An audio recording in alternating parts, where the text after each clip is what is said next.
यानी कि दोबारा से फीता काटा गया। ये ऐसा लग रहा है कि बहुत बड़ी उपलब्धि हमने हासिल कर ली है। बिहार की जनता सवाल नहीं करेगी, क्योंकि इस देश में नेताओं को, पार्टियों को भगवान बनाने का जो चलन है बहुत तेजी से बढ़ रहा है। कि ये हमारे देश में ही क्यों होता है? अंग्रेजों के ज़माने के 70 साल 80 साल पुराने नमस्कार दोस्तों, स्वागत है आपको द स्टोरी वाला में।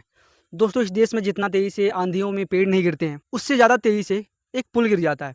वो पुल जिसको बनाने में करोड़ों रुपए खर्च होते हैं, आम जनता के टैक्स के पैसे लगते हैं उसमें, उस पुल को गिरने में 1 सेकंड भी नहीं लगता।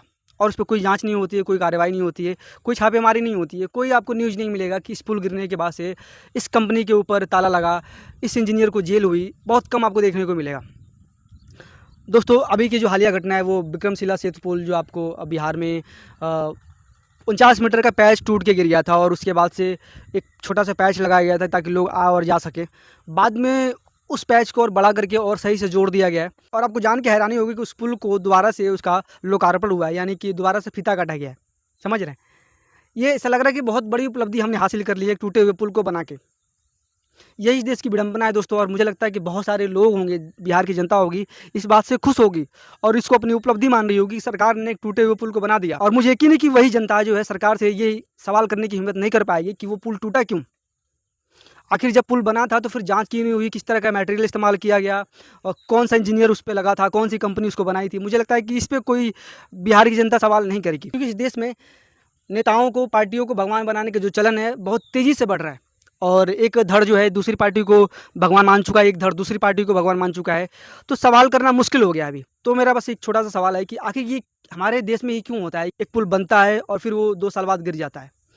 एक पुल बनता है, 5 साल बाद गिर जाता है। अंग्रेज़ों के ज़माने के 70 साल 80 साल पुराने, 100 साल पुराने बहुत सारे पुल आपको दिखेंगे जो अभी भी इस देश में खड़े हैं। मेरे गाँव में एक छोटा-सा पुल है जो 40-50 साल पुराना होगा, अभी तक खड़ा है। बट करोड़ों रुपए लगा के अत्याधुनिक मशीनें इस्तेमाल करने के बाद से पुल गिर कैसे जाता है? इस पे सवाल क्यों नहीं उठता है? जाँच क्यों नहीं होती है?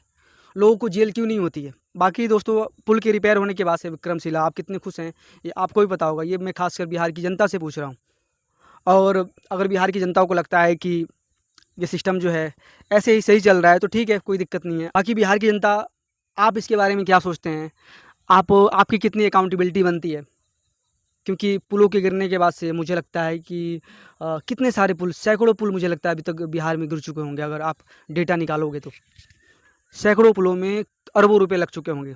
बट मुझे लगता है कि किसी ने भी सही से ज़िम्मेदारी नहीं ली है, क्योंकि सबको कमा के निकलना है। जो सिस्टम में आ रहा है उसको कमा के निकलना है, कमा के भागना है, करप्शन करके निकल जाना है।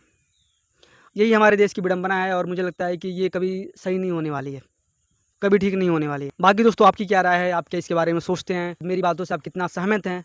जैसा भी आपको लगे कमेंट बॉक्स में ज़रूर बताइएगा।